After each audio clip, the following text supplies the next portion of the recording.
আমাদের মাঝে শুভেচ্ছা বক্তব্য নিয়ে আসবে বাংলাদেশ শ্রমিক কল্যাণ ফেডারেশন ৩৮ নম্বর ওয়ার্ডের সভাপতি আবু হানিফ ভাই। আউযু বিল্লাহি মিনাশ শাইতানির রাজিম। বিসমিল্লাহির রহমানির রহিম।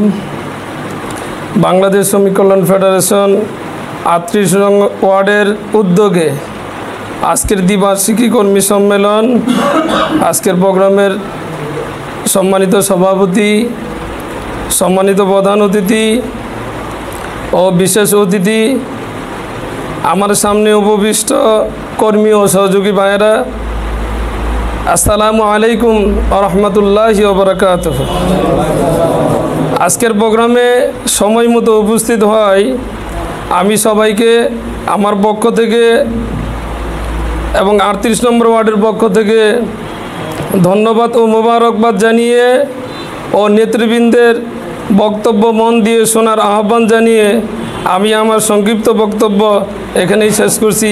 আসসালামু আলাইকুম ওয়া রাহমাতুল্লাহি ওয়া বারাকাতুহু।